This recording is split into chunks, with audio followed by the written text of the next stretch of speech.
नमस्कार, आप देख रहे हैं ललकार और मैं हूं आपके साथ आशा सरमाल। चलिए कार्यक्रम की शुरुआत करेंगे, लेकिन बताते चले कि कल सरकार संसद के अंदर वक्फ बोर्ड बिल को पेश कर सकती है और इसी बिल को लेकर लगातार सियासत जो है वो तेज हो गई है। विपक्षी पार्टियां सरकार पर पूरी तरह से हमलावर हैं। वो कह रहे हैं कि टाइमिंग किस तरह से चुनी गई है, ये बड़ा सवाल है, क्योंकि 5 अगस्त 2019 को 370 को हटाया गया।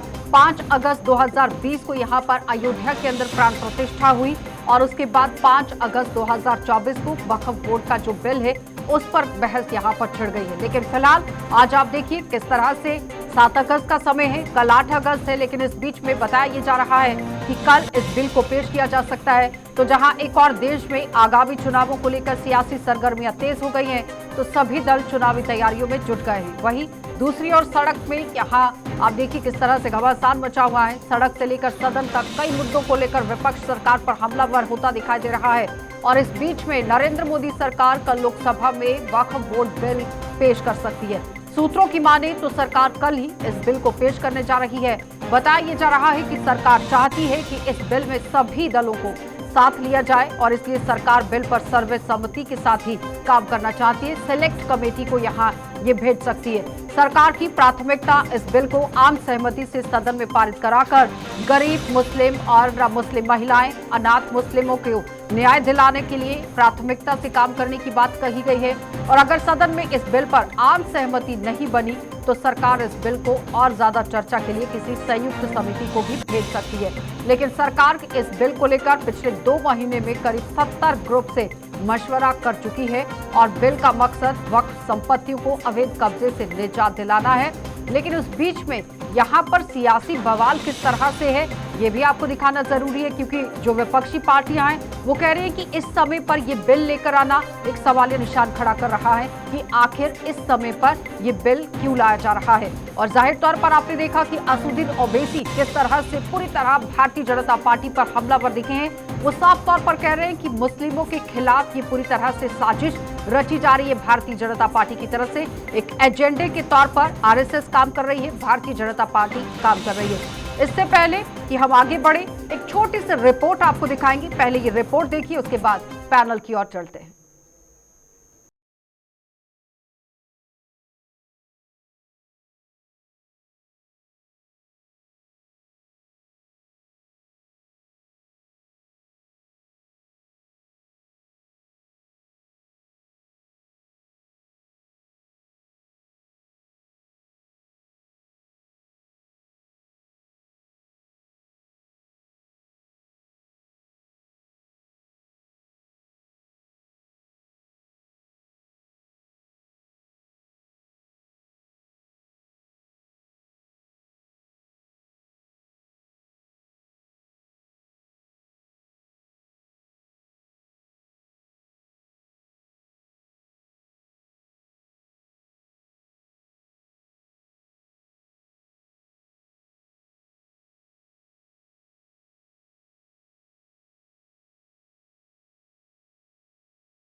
कौन सा कानून लाएगा, कब लाएगा, ये पार्लियामेंट सेशन अभी चल रहा है तो ये पार्लियामेंट के सामने आ जाएगा।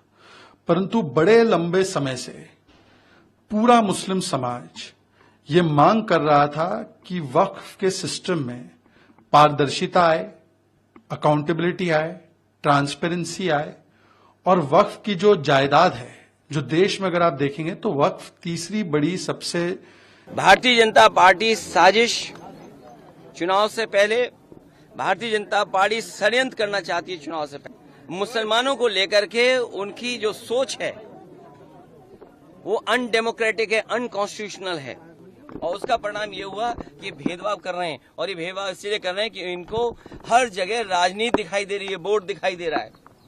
ये कितना भी कुछ कर लें, अब जनता को इनसे कोई उम्मीद नहीं है और जब उम्मीद खत्म हो जाए किसी पॉलिटिकल पार्टी से तो समझ लेना उनका सफाया होना निश्चित है।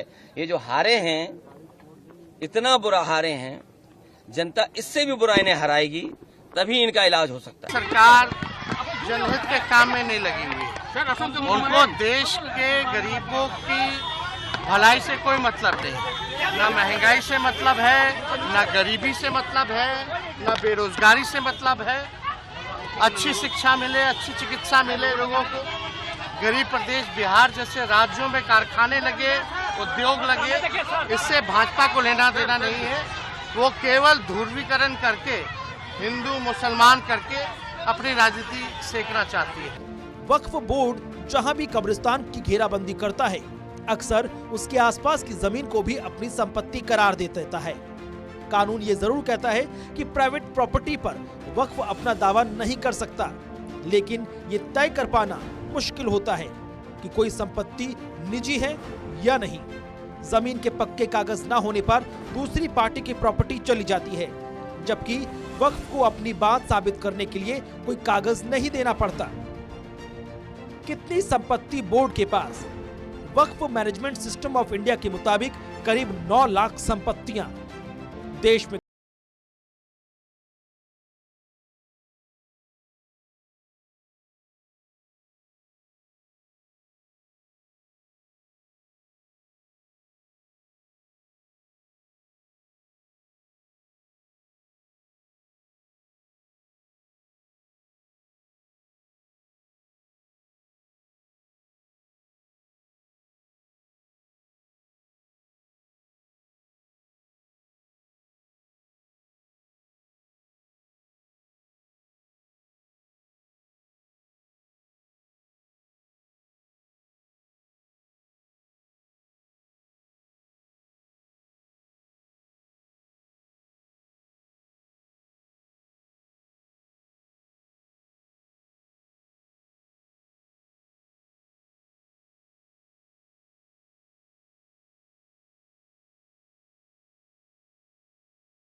चलिए, तो फिलहाल आपने रिपोर्ट देखी और समझा कि किस तरह से वक्फ बोर्ड जो बिल है वो सरकार लेकर आ रही है और किस तरह से उसका फायदा और नुकसान गिनाया जा रहा है। मुस्लिम स्कॉलर्स अपनी तरफ से बात रख रहे हैं, लेकिन भारतीय जनता पार्टी की तरफ से अपना एक स्टैंड क्लियर किया गया है। विपक्षी पार्टियां पूरी तरह से हमलावर हैं। उस बीच में साल 2013 की अगर हम बात करते हैं तो यूपीए की सरकार में वक्फ बोर्ड की जो शक्तियां हैं उन्हें बढ़ा दिया गया था और आम मुस्लिम, उसके साथ गरीब मुस्लिम महिलाएं हैं, तलाकशुदा मुस्लिम हैं और इन तलाकशुदा मुस्लिम महिलाओं के जो बच्चे हैं, शिया और बोहरा जैसे समुदाय के जो लोग हैं, लंबे समय से कानून में बदलाव की मांग कर रहे थे। लेकिन इन लोगों का ये भी कहना था कि वक्फ में आज जो मुसलमानों का एक जगह है वो आम मुसलमानों की नहीं है, पावरफुल वाले लोगों की है। तो अब रेवेन्यू पर भी कई तरह के सवाल उठ रहे हैं कि आखिर आम जो गरीब मुसलमान हैं उन्हें इसका किस तरह से फायदा होगा। तो चलिए पैनल की ओर बढ़ जाते हैं। संदीप मिश्रा हैं हमारे साथ, अधिवक्ता हैं सुप्रीम कोर्ट से, आपका स्वागत। धर्मेंद्र सिंह हैं, प्रवक्ता हैं समाजवादी पार्टी से, आपका भी स्वागत। हाजी नाजिम खान हैं, मुस्लिम स्कॉलर हैं, आपका भी बहुत बहुत स्वागत जुड़ने के लिए। सबसे पहले तो मैं हाजी नाजिम जी आप ही के पास आऊंगी। मुस्लिम स्कॉलर हैं, किस तरह से इस पूरे बिल को देखेंगे, क्योंकि कल अगर सरकार संसद में ये बिल लाती है तो मुस्लिम स्कॉलर्स इसे किस तरह से देख रहे हैं? हाँ, देखिए आशा जी, जिस तरीके से वक्फ बोर्ड के 40 संशोधन की बात करी जा रही है, तो देखिए अभी तो इनको 40 संशोधन कौन कौन से कर रहे, तो ये तो कल जब आप कह रहे हैं कि पार्लियामेंट के अंदर चुप करना पड़ेगा कि हाँ जी 40 संशोधन हम ये कर रहे, फिर उसके बाद जो है फिर हम लोग उस पर डिस्कस करेंगे कि 40 संशोधनों पे जो इन्होंने बात करी है, कौन कौन से हमारे मौलिक अधिकार को इन्होंने खत्म करने की कोशिश करी है। और दूसरी बात आशा जी, मैं बार बार यही कहता हूँ कि ये कहते हैं कि दुनिया में भारत के अंदर 30 नंबर पे जो जमीन आती है वक्फ बोर्ड पे आती है, तो ये वक्फ बोर्ड की जो जमीन है ये हमारी अपनी जमीन है जो हमारे बुजुर्गों ने वक्फ को दान दे दी है। लेकिन क्या कभी किसी आश्रम की जमीन पे भी इन लोगों ने ये कहा कि हाँ ये आश्रम के पास जो इतनी जमीनें आई है कहाँ से आई है, कहाँ इतने बड़े बड़े आश्रम बन जाते, उन जमीनों पे तो कभी जिक्र नहीं करते, ना कभी चर्चा हुई है। लेकिन सिर्फ और सिर्फ वक्फ की जमीन पे ही हमेशा नजर बनाए हुए हैं कि वक्फ की जमीन को किस तरीके से लिया जाए, किस तरीके से वक्फ के अधिकारों को खत्म करा जाए। तो मैं ये कहता हूँ कि देखिए, जब आप बार बार ये कहते हैं कि हम वक्फ के 40 संशोधन करेंगे, तो ये भारत के अंदर हमारी ऐतिहासिक धरोहर है जो भारत सरकार के और राज्य सरकार के पास राजस्व जाता है। क्या आज तक उन्होंने आशा जी क्या भारत के मुसलमानों को ऐतिहासिक धरोहर का जो राजस्व आता है उसका भी 1% भारत के मुसलमानों को दिया? क्या ये बताया कि हाँ देखिए भारत के मुसलमान जो सच्चर कमेटी की एक रिपोर्ट हुआ करती थी उसमें यह कहा गया था कि भारत मुसलमानों के हालात दलित से बदतर हैं, क्या भारत के मुसलमानों पे वो पैसा कभी खर्च करा? क्या सच्चर कमेटी की रिपोर्ट को बहाल करा ताकि भारत का मुसलमान एजुकेशन प्राप्त कर सके, भारत को मजबूत करने के लिए उसकी भागीदारी में आगे बढ़ सके? लेकिन सिर्फ और सिर्फ जो हमारे अपने बड़े बूढ़े बुजुर्ग हैं जो पाकिस्तान चले गए थे, हाँ आशा जी, जो पाकिस्तान चले गए थे उन, हाँ बोलिए। हाँ मैं ये कह रहा था जो हमारे भारत के अंदर जब पार्टीशन हुआ था तो पाकिस्तान चले गए थे भारत के मुसलमान, तो उन मुसलमानों की जमीनें हैं जो वक्फ बोर्ड के पास है, और जो मुसलमान जो वक्फ बोर्ड को जमीन दान दे रहा है उनकी जमीन है। इस पर सरकार के द्वारा तो कोई भी जमीन नहीं है। लेकिन हाँ, ये पूरा मामला तो तमिलनाडु के अंदर से शुरू हुआ। तमिलनाडु के अंदर गांव के अंदर तो सिर्फ 1-2 घर ही मुस्लिम था, तो वहां पर वक्फ की पूरी जमीन किस तरह से हो सकती है? ज्यादातर हिंदुओं की आबादी थी जहां से ये पूरा मामला उठकर सामने आया। तो कई तरह के सवाल उठते हैं ना यहाँ पर हाजी नाजिम जी। अब आप जिस तरह से कह रहे हैं कि सरकार किस चीज को लेकर संशोधन कर रही है, तो मैं बताती चलूं आपको, 1995 की सेक्शन 40 को हटाया जा रहा है, ये बताया गया है। और उसके साथ साथ आप देखिए, अगर संशोधन किया जाता है तो उसमें 1923 को समाप्त किया जाएगा, जो पहले बिल के जरिए यहां पर मुसलमान वक्फ कानून 1923 था उसे समाप्त कर दिया जाएगा, और दूसरे बिल के जरिए वक्फ कानून 1995 में जो महत्वपूर्ण संशोधन है वो होंगे। लेकिन अब सवाल यहां पर यह बनता है कि 40 चीजों का नाम जिस तरह से आप ले रहे हैं, जिसमें बताया गया कि सीधे सीधे शक्तियां जो है वो वक्फ बोर्ड के पास हैं, आप अपील नहीं कर सकते हैं। जहां पर वक्फ खड़ा हो गया है कि ये जमीन उसकी है तो वहां पर आप कुछ बोल नहीं सकते हैं, एक चीज। दूसरा, मैं संदीप जी आपसे समझना चाहूंगी, मैं वापस आ रही हूँ नाजिम जी आपके पास। ये संशोधन को लेकर मैंने आपको बात बता दी कि क्या कुछ सरकार की तरफ से रखा गया है, लेकिन अब रियल में पिक्चर कल क्लियर होगी जब संसद के अंदर इसे रखा जाएगा। संदीप मिश्रा जी वो कह रहे हैं कि जो लोग अब यहाँ पर रह नहीं रहे हैं, पाकिस्तान चल गए हैं, उनकी भी प्रॉपर्टी जो है वो वक्फ बोर्ड के पास है, लेकिन इस बीच में सचर कमेटी का हवाला ये दे रहे हैं। थोड़ा सा समझाना चाहेंगे संदीप जी यहाँ पर मुस्लिम स्कॉलर को कि किस तरह से काम अब सरकार करने वाली है, क्योंकि अगर इसे कोर्ट तक पहुंचाया जाता है या फिर कानून को लाया जाता है तो कानून में बदलाव किस तरह का रहेगा और कैसे ये कानून चलेगा, जरा समझाइएगा। देखिए आशा जी, एक बात होती है, अगर आप कन्विंस नहीं करते हैं तो बेहतर है कि कंफ्यूज कर दीजिए, ठीक है। अब हाजी नाजिम साहब ने अपनी बात शुरू करी मौलिक अधिकारों का हनन से कि कल संसद में जब बिल पेश होगा तो हमारे कौन से मूल अधिकारों का हनन होगा। तो मूल अधिकारों की बात कहां से आ गई? मूल अधिकारों में क्या किसी को मिला हुआ है क्या कि इस तरह से सरकार उनके लिए वक्फ बनाएगी या सनातन बोर्ड बनाएगी या सिखों के लिए बोर्ड बनाएगी? बीजेपी से प्रवक्ता प्रदीप भटनागर भी हमारे साथ जुड़ गए। बहुत बहुत स्वागत सर आपका भी जुड़ने के लिए। अपनी बात पूरी कीजिएगा संदीप जी। हाजी नाजिम साहब जो है जिस तरह से कह रहे हैं, तो भाई आपको तो एक कॉन्स्टिट्यूशनल स्टेटस मिला हुआ है ना वक्फ के तहत जो है, और आपका वक्फ एक्ट तो खत्म नहीं किया जा रहा है। आपका जो अभी तक नेचुरल जस्टिस का वायलेशन था, या ये कहे कि सुप्रीम कोर्ट हमेशा कहती है कि आप किसी को कोर्ट जाने के अधिकार से वंचित नहीं कर सकते, तो अगर एक ट्रिब्यूनल जो कहता है सेक्शन 6 में कि हमारा डिसीजन ही फाइनल होगा, तो यह चीज तो एक तरह से कहिए आप देश की पूरी न्याय व्यवस्था को क्वेश्चन उठा रहे हैं। तो ऐसे कानून को तो खत्म किया जाना चाहिए या संशोधन किया जाना चाहिए जहां पर ये कहा जाए कि सेक्शन 6 में कि वक्फ बोर्ड का डिसीजन फाइनल होगा। तो अगर ये चीज की जा रही है, हमारी हाई कोर्ट्स को, सुप्रीम कोर्ट्स को जुडिक्शन दिया जा रहा है ऐसे मामलों में जहां पे कि आम जनता की प्रॉपर्टी है, पब्लिक लैंड है, उसको किसी तरह से वक्फ डिक्लेयर कर दिया गया और फिर उस पे जो है काबिज हो लिया गया, तो अगर अदालत में उसको चैलेंज करने का प्रोविजन किया जा रहा है तो निश्चित ही कॉन्स्टिट्यूशनल मैंडेट को ही पालन किया जा रहा है। संविधान के तहत जो बाकी सभी लेकिन समुदायों असुद्दीन ओवैसी कह रहे हैं कि फ्रीडम ऑफ रिलीजन के खिलाफ ये काम किया जा रहा है। क्या वाकई में फ्रीडम ऑफ रिलीजन के खिलाफ ये काम किया जा रहा है? ये सवाल इसलिए आपसे है क्योंकि आप कानून को बेहतर तरीके से जानते हैं। फंडामेंटल राइट्स को लेकर बात कर लीजिएगा और फ्रीडम ऑफ रिलीजन को लेकर जिस तरह से असुद्दीन ओवैसी अब अपना बयान दे रहे हैं। देखिए, संविधान में हर व्यक्ति को अपने धर्म को मानने की, प्रैक्टिस करने की और उसका प्रचार प्रसार करने की पूरी स्वतंत्रता है, लेकिन कहीं से यह नहीं कहा गया है कि उसका व्यवस्था भारत सरकार करेगी या राज्य की सरकारें करेंगी। अब जो वक्फ बोर्ड के तहत जो ट्रिब्यूनल बनता है उसकी पेंशन, पैसे, सब कुछ जो है खर्चा भारत सरकार उठाती है, जीएसटी टैक्स पेयर्स का जाता है। तो अगर के इस बात पे चुप हो जाते हैं कि टैक्स पेयर के पैसे से एक धर्म विशेष को जो है संरक्षण मिल रहा है, धर्म विशेष के अधिकारों को जो है प्रमोशन दिया जा रहा है, मैं तो कह रहा हूं अगर इस तरह की चीज वक्फ बोर्ड में मिली हुई है तो सभी के लिए बोर्ड होना चाहिए, सनातन बोर्ड होना चाहिए, सिखों के लिए बोर्ड होना चाहिए, जैनों के लिए बोर्ड होना चाहिए, सभी के लिए होना चाहिए, किसी एक धर्म विशेष के लिए क्यों?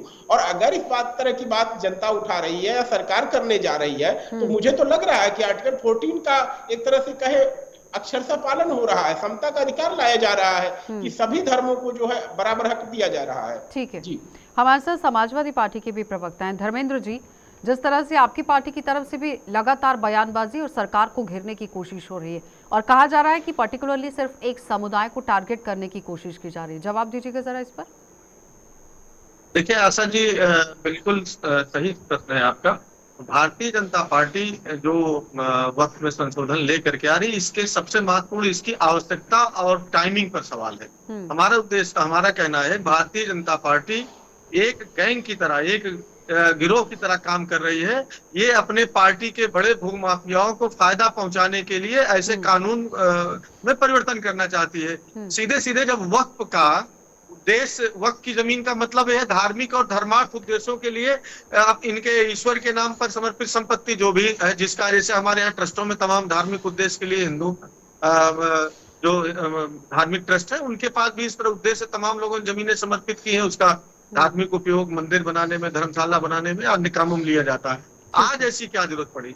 सवाल ये है कि विनिवेश के माध्यम से ये इन्होंने पहले भी तमाम सरकारी जमीनों का, बड़ी बड़ी कंपनियों का, रेलवे की जमीनों का अपने व्यापारी मित्रों पर विनिवेश के नाम पर अपने व्यापार नहीं, उसमें तो कहा जा रहा है ना कि जिन संपत्तियों पर विवाद होगा उस पर कार्रवाई की जाएगी, सत्यापन किया जाएगा, तो फिर गलत क्या चीज है?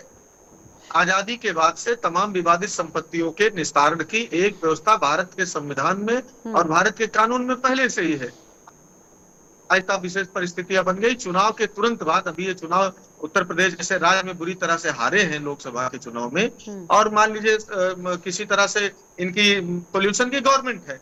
ऐसे में केवल एक वर्ग विशेष को जो लगातार आ रहा, जिस तरह चुनाव में भी टारगेट कर रहे थे, मटन, मछली, मंगलसूत्र, कपड़े से पहचानने वाला, ज्यादा बच्चा पैदा, इस तरह की बातें लगातार किया करते थे। तो उसी की अगली कड़ी में वो चूंकि जनता ने फेल कर दिया, उसकी अगली कड़ी में ये जो हम लोगों को लगता है कि किसी एक वर्ग को, देश के एक बड़े स्टेकहोल्डर को ये चिढ़ाने के लिए ऐसा इन्होंने किया है। धर्मेंद्र जी, जिस तरह से देश की इकोनॉमी को लेकर बात होती है, देश के विकास को लेकर बात होती है, सवाल यहाँ पर यह भी उठ रहा है कि देश में जो वक्फ बोर्ड की कुल जमीन है वो सेना और रेलवे के बाद सबसे ज्यादा है। यानी कि अगर हम भारतीय सेना को देखते हैं तो देश भर में 18 लाख एकड़ जमीन है और उसके बाद रेलवे के पास 12 लाख एकड़ जमीन है। लेकिन आप देखिए वक्फ बोर्ड के पास किस तरह से 8.7 लाख यहाँ पर एकड़ जमीन बताई गई। आशा जी यही मेरा कहना है कि रेलवे, सेना और अब वक्फ सीधे सीधे जमीन अपने माफिया मित्रों को देने के लिए भारतीय जनता पार्टी ये लाना चाहती है। लेकिन उसमें तो सवाल यहाँ पर, रिपोर्ट में बीजेपी के प्रवक्ता हमारे साथ जुड़े हुए हैं क्या? सेना की जमीन, इसमें तो सवाल यहाँ पर ये भी है ना अयोध्या के धर्मेंद्र जी, अभी धर्मेंद्र सेना जी। की जमीन अयोध्या के अंदर इन्होंने कुछ व्यापारी लोगों को अलॉट कर दी। आप देखिए यही डिसइन्वेस्टमेंट के नाम पर। उसी तरह रेलवे की तमाम जमीनें इन्होंने किया, जवाब तमाम दीजिएगा सार्वजनिक प्रदीप उपकरणों जी। की जमीनें इन्होंने किया है। अगर और अब आवाज वो आ रही है की प्रदीप जमीन जी पर तो इनकी आप निगाह है। जवाब दीजिएगा प्लीज। वो कह रहे हैं कि अपने लोगों को फायदा दिलाने के लिए इस तरह से कदम उठाया जा रहा है और टाइम इस वक्त जिस तरह से चुना गया है उस पर शंका हो रही है विपक्षी पार्टियों को। जी ये वही यही विडंबना है देश की कि विपक्ष भी जो है भारत का बन के नहीं रहता और बोलने से पहले कभी भी वक्तव्य या मुद्दों पर सोच सकता है। अभी कितनी आसानी से बोल दिया कि इन्होंने कि अयोध्या जी की अगर बात करी जमीनें जो है अपने को बेच दी। शायद आपके संज्ञान में होना चाहिए और नहीं है तो मैं डाल दूं, अयोध्या जी यहाँ मंदिर है, मंदिर से कम 100 किलोमीटर के आसपास में कोई भी जमीन नहीं खरीद सकता। सरकार ने बैन लगा रखा। हो सकता है श्री अखिलेश यादव जी ने जरूर 5 स्टार होटल बनाने के लिए कोई चुपचाप ले लियो, तो मुझे नहीं पता। बाकी इस प्रकार की बैठ के इतने बड़े चैनल पे आपको शोभा नहीं देती इस तरह की बातें करना। पहले एक्ट पढ़ लीजिए, सिस्टम पढ़ लीजिए। आप वरिष्ठ हैं और मुझे लगता है बहुत ज्ञानी विज्ञानी आदमी है। मैं अगर ज्ञान दूं तो अच्छा नहीं लगता, तो थोड़ी चीजें बोलने से पहले समझनी चाहिए। सरकार इस प्रकार से काम नहीं करती और ये भी आपको पता है कि किसने लैंड जिहाद करा और किसने लैंड क्रूजमेंट करी, वही पता है। आज अगर प्रदेश की अगर बात करें, मैं वक्त बोर्ड पे भी आऊंगा अभी, कि 30,000 करोड़ से अगर ऊपर की जमीन छुड़ाई गई है तो समाजवादी पार्टी के नेताओं से छुड़ाई गई है। यहाँ तक कि करल विधानसभा, जो करल विधानसभा आती है जहाँ अखिलेश जी विधायक बन के विधानसभा पहुंचे थे, वहां के पूर्व चेयरमैन ने जो कहते हैं तालाब की जमीन के ऊपर घेर के और बहुत शानदार बैंक्वेट हॉल और फार्म हाउस बना रखा था, जिसको दोस्त करके जमीन को सरकार के वापस आई। तो समझने वाली चीज ये कि जो बोलने वाले लोग बोल के चले जाते हैं मगर ये तथ्य नहीं रखते इस पे क्या है। हाजी नाजिम जी जवाब दीजिए। वो कह रहे हैं कि रेवेन्यू पर सवाल उठ जाता है। नहीं, एक मिनट आ रही हूँ। कितना रेवेन्यू आता है इसका कोई आंकलन करने वाला नहीं है। रेवेन्यू का रिकॉर्ड कहां से आएगा, कब तक आएगा, इस पर कोई मंथन नहीं हो रहा है। इस्तेमाल कितना होगा, इस पर कोई बातचीत नहीं हो रही है। देश में अभी तक 30 वक्फ बोर्ड हैं। सभी वक्फ बोर्ड की जो संपत्तियां हैं हर साल यहाँ पर 200 करोड़ रुपए भी नहीं दे रही है। यानी कि राजस्व प्राप्त होने की जो अनुमान जताया जाता है, क्या वो वाकई में सरकार के पास जा रहा है या फिर किस तरह से, अगर इतनी बड़ी संपत्ति है तो उसका आंकलन किस तरह से किया जा रहा है? जिस तरीके से बार बार आशा जी देखिए, जिस तरीके से बार बार वक्फ बोर्ड की जमीन के बारे में बात करी जा रही है, तो देखिए भाजपा के प्रवक्ता ने किस तरीके से समाजवादी पार्टी की तरफ को पाला डाल दिया और ये कह दिया कि देखिए इन्होंने अवैध कब्जा कर रखा जमीनों पे। और सुन लीजिए आपने कहा है ऐसा, आप मने मत कीजिए। भाजपा के प्रवक्ता जी ने ऐसा कहा तो मैं ये कहना चाहता हूँ। अरे सुन लीजिए तो मैं ये कहना चाहता हूँ कि जमीन पे कब्जा तो समाजवादी पार्टी वाले कर रहे, लेकिन अधिकार जो छीने जा रहे वक्फ बोर्ड के छीने जा रहे, ये कहाँ का इंसाफ है भाई? अरे भारत के अंदर जो वक्फ बोर्ड की जमीन है वो भारत के मुसलमानों ने वक्फ की भी है, दान करी हुई जमीन है जिस पर आप नजर जमाए हुए हैं। और बार बार आप ये कह रहे तो हम कहते हैं कि भारत की ऐतिहासिक धरोहर है, भारत की ऐतिहासिक धरोहर है, भारत के मुसलमानों को दे दीजिए ना। दीजिए जवाब। क्या मैं बता दूं? बिल्कुल मैं बता देता हूं कि भारतीय मीडिया के अनुसार भारतीय मीडिया ने 10वीं रिपोर्ट दिखाई है। चाहे कर्नाटक चले जाइए, केरला में चले जाइए, किसान की जमीन, मंदिर जो 500-500 साल पुराने मंदिर है, उनके जब झूठ बोलते हैं आप, झूठ बोलते हैं। कोई भी वक्फ बोर्ड की जमीन ने किसी पे भी दावा नहीं करा और वक्फ बोर्ड की जमीन किसी भी गरीब भाई की जमीन पे कब्जे वाली बात नहीं करते। लेकिन हाँ, हम लोगों की जमीन पे कब्जा किस तरीके से करना आप लोग अच्छी तरीके से जानते हैं। वक्फ बोर्ड के जमीन के ऊपर जो वक्फ बोर्ड के आप अधिकार खत्म करने की बात कर रहे हैं, गलत है ना सर, गलत है ये सब चीजें। आशा जी मैं ये कहता हूँ कि आपने तमिलनाडु का नाम भी लिया था ना, तो तमिलनाडु की मैं बात करता हूँ। संदीप जी ना फैलाएं, ठीक है ना, आप गलत यहाँ पे स्टेटमेंट ना दें। संदीप जी जिस तरह से देश भर में बार बार सवाल ये उठ रहा था, बोर्ड की जमीन पे बताइए कहाँ स्कूल कॉलेज बना मुस्लिमों के लिए, कहाँ वक्फ बोर्ड ने अस्पताल बनाया मुस्लिमों के लिए, बताइए मुस्लिम कल्याण के लिए पूरे भारत के अंदर तो वक्फ बोर्ड की धर्मेंद्र जी कुछ कह रहे हैं, भटनागर जी वो सवाल रख रहे हैं, धर्मेंद्र जी सवाल रख रहे हैं। मैं संदीप जी आपके पास आ रही हूँ। धर्मेंद्र जी कुछ सवाल रख रहे हैं। आशा जी किसका चालाकी से प्रदीप जी घुमा रहे थे। अयोध्या के अंदर जमीनें किसने थोड़े दामों खरीद करके खरीद बेच की। अयोध्या से कह रहे थे किलोमीटर, कितने किलोमीटर कोई जमीन खरीदी नहीं जा सकती। मैं आपको बता रहा हूँ स्पेशली अयोध्या से मंदिर से 6 किलोमीटर की दूरी पर 1.5 हेक्टेयर से अधिक जमीन माझा जमथरा में अडानी समूह सहायक कंपनी होमकेस इंफ्रास्पेस को सरजू नदी के तट पर किसने दी? आप केवल 6 किलोमीटर दूर है मंदिर से। और मुझे समाजवादी पार्टी के एक जवाब दे दीजिए, पूर्व विधायक आपने गरीब को क्या दिया पूर्वांचल में? और किसानों को क्या श्री दिया आपने? रविशंकर द्वारा बताइए, स्थापित अयोध्या फाउंडेशन से पहले आर्ट ऑफ मंदिर लिविंग निर्माण को से पहले वहाँ माधा जमीन का क्या चमथरा रेट में था? 5.5 अरे अलग-अलग राज्यों के अंदर जमीन थी वहाँ क्या और रेट तुम था? अलग-अलग राज्यों के अंदर बोल के चले जाते हैं एक-एक आप करके। आसानी से, हर एक किसी बात का तथ्यों पे बात नहीं करते। नहीं, एक मिनट। आप आए और आके चले गए अपनी बाबा बात रामदेव झाड़ के ऐसा नहीं सम्मान होता है। से जुड़े हैं भटनागर जी। राकेश मित्तल सहित 4 अन्य को उसी ट्रेजर्स में ठीक है, धर्मेंद्र जी, साढ़े 3 एक हेक्टेयर मिनट। से अधिक जमीनें दी। धर्मेंद्र जी, आप ऐसा कह रहे नहीं खरीद होता है। फरोख्त नहीं हो रहा। मैं ये मेरी स्पष्ट आवाज बता आ रहा रही है हूं, क्या जब आपके मैं पास? स्पष्ट धर्मेंद्र बता जी, रहा मुझे हूं। सुन रहे हैं आप? प्रदीप जी, आप सुन रहे हैं? सवाल यहाँ पर ये उठता है कि सबसे ज्यादा संपत्ति उत्तर प्रदेश के अंदर ही बताई जा रही है, जिसमें 2,10,229 एकड़ जमीन पर आप देखिए किस तरह से यहाँ पर जो कब्जा है वो बताया गया। जहाँ राजस्थान का आंकड़ा सामने आता है, जम्मू कश्मीर का आता है, पंजाब का आता है, अलग अलग जगहों के अलग अलग अगर हम यहाँ पर राज्यों की बात करते हो तो सबसे पहला नंबर यूपी का आ रहा है। दीजिए जवाब भटनागर जी। सबसे बड़ी चीज यही है कि आज जो समाजवादी पार्टी के लोग मेरे साथ जो बैठे हैं, अयोध्या की जमीन के बारे में इन्हें ज्ञान है, सब कुछ पता है। आज वक्त बोर्ड के बारे में बात चल रही है तो वोट बैंक के चक्कर में बोलेंगे नहीं।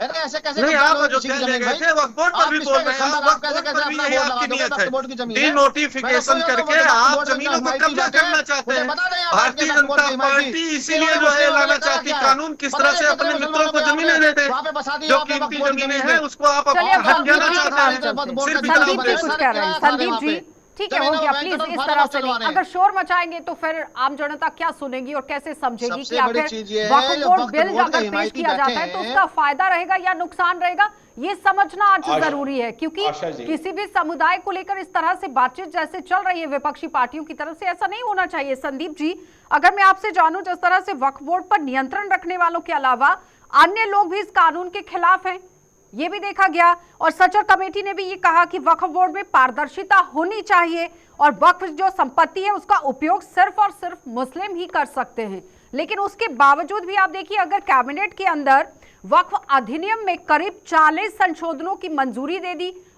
जाती है तो फिर उस पर किस तरह से काम होगा? क्योंकि एक एक्शन प्लान के तौर पर बार बार आरोप लग रहे हैं कि मोदी सरकार काम कर रही है, लेकिन किस तरह से संपत्ति बनाने की जो शक्तियां हैं उस पर भी अंकुश लग रहा है। क्योंकि सवाल उठ रहा है कि जो यहाँ पर इस वक्त रसूखदार लोग बैठे हुए, पावरफुल लोग जो बैठे हुए, वह अपनी शक्तियों का इस्तेमाल गलत तरीके से भी कर रहे हैं। जवाब दीजिएगा जरा इस पर। देखिए, हाजी नाजिम साहब जी बैठे हैं, धर्मेंद्र जी बैठे हैं, सभी लोग बैठे हैं। इस बात से सभी लोग इत्तेफाक रखते हैं कि देश संविधान से चलना चाहिए, कानून से चलना चाहिए और कानून जो है मुकम्मल होना चाहिए, समान होना चाहिए और न्यायप्रिय होना चाहिए। जस्टिस उसमें दिखना चाहिए, न कि केवल किताबी जस्टिस होना चाहिए। तो मैं सेक्शन 6 पढ़ दे रहा हूं जिसको थोड़ा सा कानून की जानकारी हो। हाँ। इसलिए क्योंकि आर्टिकल 85 को भी पढ़िएगा प्लीज, जो एक्ट 85 है उसको भी पढ़कर सुना दीजिएगा। ये हाजी नजीर के लिए काफी इंपॉर्टेंट है जानना। मैं सेक्शन 6 पढ़ रहा हूं। हाजी नाजिम साहब आप भी सुनिएगा, धर्मेंद्र जी आप भी सुनिएगा। कोई जरूरी नहीं है कि जो है सरकारी जमीन पे ही कब्जा हो वक्फ के द्वारा, कल को आपकी जमीन पे भी हो सकता है। तो इसमें एक्ट के प्रोविजन सुनना जरूरी है 1995 का। 6(1) कहता है कि अगर कोई विवाद उत्पन्न होगा तो ट्रिब्यूनल का डिसीजन ही फाइनल होगा और उसके बाद कहीं कोई सुनवाई नहीं होगी। मतलब आप हाई कोर्ट नहीं जा सकते, सुप्रीम कोर्ट नहीं जा सकते, सारी अदालतों के दरवाजे बंद है, वक्फ का ही डिसीजन फाइनल है। तो अगर इस चीज को सरकार न्यायालयों की दखलंदाजी ला रही है तो क्या कहीं से संविधान का उल्लंघन कर रही है? दूसरी बात, सर्वे के लिए अगर उसने कलेक्टर को पावर दे दी किसी भी प्रॉपर्टी के लिए तो क्या यह संविधान का उल्लंघन है या किसी भी व्यक्ति को उसके मौलिक अधिकारों से उल्लंघन करने वाली बात है? अगर ट्रांसपेरेंट वे में वक्फ की रजिस्ट्री मैंडेटरी कर दी कि केवल यूज करने से वक्फ नहीं हो जाएगा जब तक कि रजिस्ट्री नहीं होगी, तो अगर ऐसा किया गया तो क्या संविधान का उल्लंघन हो जाएगा या किसी कानून का उल्लंघन हो जाएगा? कहां से इसमें लिखा गया है कि यह कानून मुसलमानों के खिलाफ है? साफ साफ इस कानून का कहने का मतलब यह है जो भी करो कानून के हिसाब से करो, ट्रांसपेरेंट वे में करो और दूसरे की जमीन पर अपनी प्रॉपर्टी कह करके दावा करने की जो आपकी अभी तक की शक्ति मिली थी उसको जो है यह केवल कर्म करता है और शायद इसीलिए लोगों को दिक्कत हो रही है। जी, इस पर आपका जवाब, लेकिन एक थोड़ा सा मैं अपनी चीज को इसमें जोड़ना चाहूंगी, जिसमें केंद्र ने जो थिरुचराई गांव है तमिलनाडु के अंदर, वहां पर जिस तरह से मुख्य रूप से हिंदू आबादी ज्यादा देखी गई, जो मैंने पहले भी जिसका जिक्र किया, अगर ये उदाहरण सामने नहीं आता तो फिर इस पर किस तरह से काम किया जा सकता था। और आप जिस तरह बड़े बदलाव को लेकर बात कर रहे हैं, तो संदीप जी ने आपको बता दिया कि सेक्शन जो 6 उन्होंने पढ़ा है किस तरह से वो है, और उसके बाद आप एक्ट 85 को भी पढ़ेंगे संदीप जी, क्योंकि उस पर भी आपको इनको जानकारी देना जरूरी है कि आखिर एक्ट के अंदर है क्या। क्योंकि जब तक आप कानून को पढ़ेंगे नहीं, बिना पढ़े कानून को आप किस तरह से बोल सकते हैं, किस तरह से बता सकते हैं। कहते हैं ना कि आधा अधूरा ज्ञान जो है वो बहुत ही खतरनाक होता है, वैसा नहीं होना चाहिए। नाजिम जी, फिर मैं उसके बाद आपको बताऊंगी कि कानून के अंदर बदलाव कौन कौन से होने वाले हैं। पहले आप जवाब दीजिए। हाँ जी, नाजिम जिक्र करा। हाँ आशा जी, देखिए अभी 85 का भी जिक्र करा और आर्टिकल 40 का भी जिक्र करा, 9 का भी जिक्र करा। तो समानता की जब बात आती है, पहले मैं समानता वाली बात करूंगा। तो देखिए भारत के अंदर समानता हर महिलाओं के लिए पर आती है कि महिलाओं के लिए समानता लानी है, वक्फ बोर्ड में भी महिला का होना जरूरी है। इस तरीके की बातें हमारे नॉलेज में आई है। और जबकि वक्फ बोर्ड के अंदर साथ होते हैं तो महिलाएं होती हैं उसके अंदर, वक्फ बोर्ड के अंदर, तो फिर कौन सी समानता की बात करते हैं? समानता तो भारत के अंदर महिलाओं को दे रखी है, लेकिन हाँ, महिलाओं को सुरक्षा नहीं मिल पा रही। ये बड़ा देश का दुर्भाग्य है। अब आप देख लीजिए मणिपुर के अंदर हमारी बहन बेटियां सुरक्षित नहीं, और देखिए आपने देखा जंतर मंतर पर जिस तरीके से हमारी बहन बेटियां बार बार इंसाफ की गुहार लगाती गई। आज हमारे बहन बेटी विनेश जो पूरे देश का नाम रोशन कर रही थी, आज किस तरीके से 100 ग्राम वजन की वजह से आज अनक्वालिफाइड होगी। आप पूरे देश ने देखा, लेकिन वो हमारी नजर में चैंपियन है। और फिर उसके बाद मैं बात करता हूँ समानता के बारे में। कहते हैं तो महिलाओं की सुरक्षा होनी चाहिए। महिलाओं की समानता की बात कर रहा पहले सुन लीजिए फिर जवाब दीजिए। भटनागर जी जवाब दीजिएगा पहले, लेकिन सुन लीजिए पहले भटनागर जी पूरा सवाल जल्दी से। हाँ आशा जी देखिए, आशा जी देखिए, मैं महिलाओं की सुरक्षा की बात करता हूँ। अरे मैं आ रही हूँ भटनागर जी आपके पास। अरे वक्फ बोर्ड महिला की सुरक्षा कहाँ कर रहा है? अरे सुन लीजिए, देखिए मैंने महिलाओं की सुरक्षा की बात करी। आशा जी इन लोगों को सुरक्षा की बात नहीं करेंगे, इस तरह की बात है। अब किस भागीदारी की बात कर रही है सरकार, ये सवाल है। आपने सही से सुना नहीं है भटनागर जी, इसलिए मैं कह रही हूँ कि इंटरप्ट ना कीजिए, पहले सुन लीजिए, फिर उसके बाद आराम से समय मिलेगा जवाब दीजिएगा। जी वक्त बोर्ड की बात चल रही है ना। आशा जी देखिए, चाहते वक्त बोर्ड का फायदा आशा जी बीजेपी के प्रवक्ता नहीं चाहते कि आपके चैनल के माध्यम से देश के अंदर अच्छा मैसेज है। अब ये बता दीजिए, महिलाओं की समानता की तो बात होती है, आपके कैबिनेट के अंदर कितनी मुस्लिम महिलाएं हैं जिनको आपने कैबिनेट में दर्जा दिया? और एक चीज और बताइए, 3.0 मोदी सरकार में एक भी मुस्लिम मंत्री नहीं है। ये पहला ऐसा है कि मुस्लिमों का कैबिनेट बना। और दूसरी बात, आशा जी एक सेकंड, मुझे हाथरस की जो बहन वो याद आती है, जो अपने पूरा देश देख रहा। कठुआ की भी बात मुझे याद आती है कि मंदिर के अंदर किस तरीके से एक नाबालिग बच्ची के साथ अपराध हुआ। मुझे बिल्किस बानो भी याद आती है, मुझे याद आती है, आप लोग लेकिन सुरक्षा की बात नहीं करते। बेटी मार दी उसकी याद नहीं आ रही है? दिल्ली के अभी दिल्ली में सुरक्षा केंद्र में किसकी सरकार है सर? केंद्र में किसकी सरकार है? बीजेपी की सरकार है ना। तो नैतिक जिम्मेदारी क्या बनती है महिलाओं की सुरक्षा की बात? देखिए किस तरीके से मोदी सरकार के बातों के खिलाफ भी करते हुए भाजपा के नेता बैठे हुए महिलाओं की सुरक्षा की बात। अरे आप सीधा बताइए, महिलाओं की सुरक्षा जवाब दीजिए आप लोग। उसकी मूर्ति तोड़ दी, जवाब ले लीजिए। तो हाल है, बहुत लंबा सवाल हो गया। जिसने बांग्लादेश को आजाद कर, देखिए विडम्बना मुस्लिम समुदाय की, कितना मुस्लिम वफादार है अपना आपस में ही, कि जिसने देश आजाद कराया उसकी मूर्ति तोड़ दी। जिसने 10 साल बांग्लादेश को कहां से कहां मेट्रो रेल चलवाई, उसको देश निकाला करवा दिया। आतंकवादी मुस्लिम समुदाय का धर्म नहीं होता है। एक दूसरे के लिए आतंकवादी उपद्रवियों का कोई भी धर्म नहीं होता। हम खिलाफ है इस चीज के, जो देश को नुकसान पहुंचाता। बांग्लादेश की तो बात आप करते हैं, लेकिन भारत की बहन बेटी सुरक्षित है उसके बारे में बात नहीं करेंगे आप लोग। ये बता दीजिए, ये देश संविधान से चलता है। अरे ये देश संविधान से चलता है। हाजी नाजिम संविधान को जी ठीक है। धर्मेंद्र जी कहता रहा हूँ, कब तक करता चलेगी? अरे उस बेटी को भी याद कर लो जो अभी 12 साल की बेटी संविधान दो लोगों में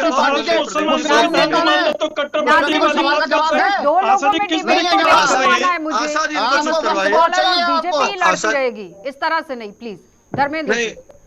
आशा जी मैंने पहले बताया टाइमिंग और आवश्यकता को लेकर के। देखिए सवाल सबसे महत्वपूर्ण ये है कि भारतीय जनता पार्टी कानून लेकर के आती है, जिनके लिए कानून, हम संदीप जी की बात सहमत है, देश संविधान चलेगा और संसद को पावर कानून बनाने की, लेकिन जिसके लिए आप कानून बना रहे हैं, अगर जनता के सुलभता के लिए कानून होता है, जनता की सुविधा के लिए कानून होता है, चीजों को संचालित करने के लिए कानून होता है, आप जिसके लिए कानून बना रहे हैं, जैसे भारत में, आप सुन लीजिए प्रदीप जी, सुन लीजिए, आपका सवाल से बिल्कुल जवाब देंगे।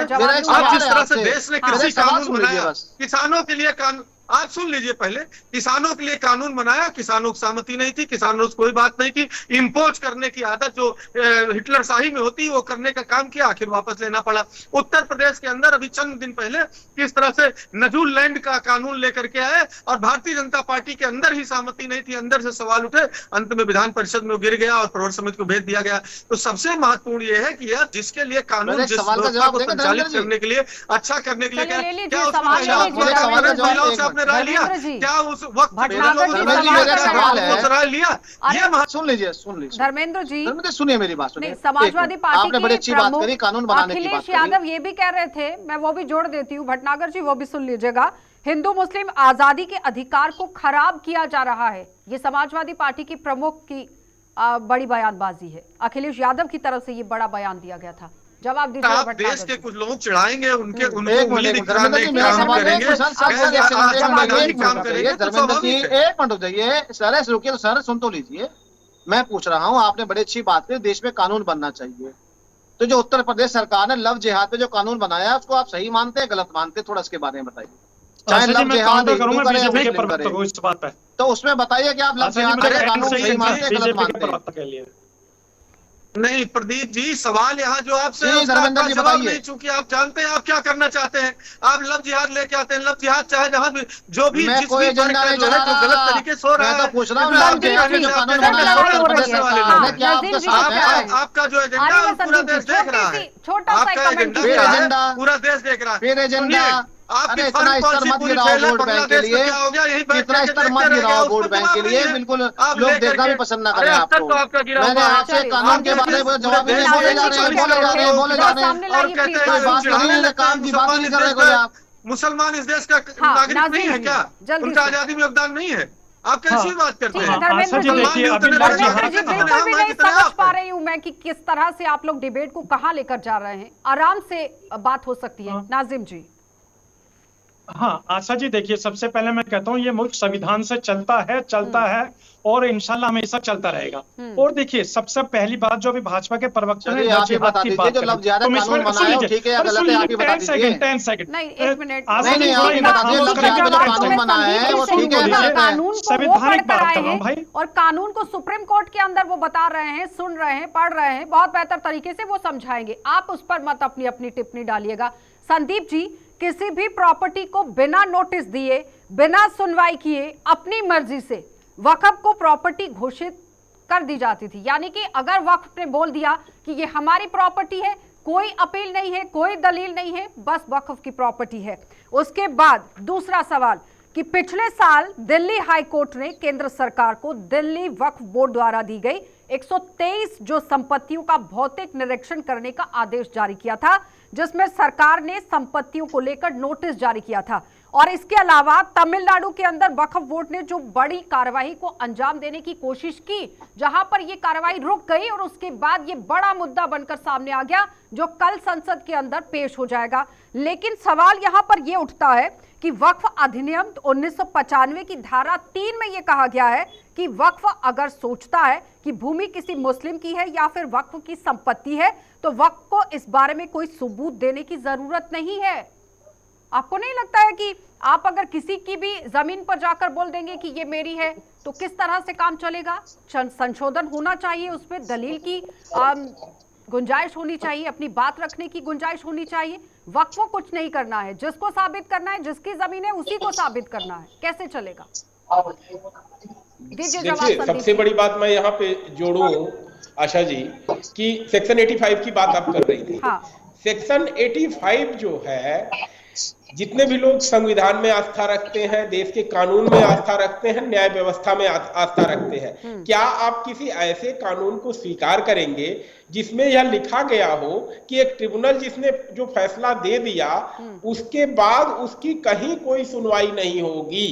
मैं सेक्शन 85 पढ़ दे रहा हूं कि ट्रिब्यूनल का डिसीजन जो होगा वह अंतिम होगा और उसके खिलाफ किसी भी सिविल कोर्ट को, रेवेन्यू कोर्ट को या किसी भी अन्य प्राधिकारी को सुनने की या कोई भी सुनवाई करने का अधिकार नहीं होगा। यह कैसे संविधान प्रेमी लोग हैं जो 85 को स्वीकार कर रहे हैं? तो सबसे बड़ी बात तो ये हो गई।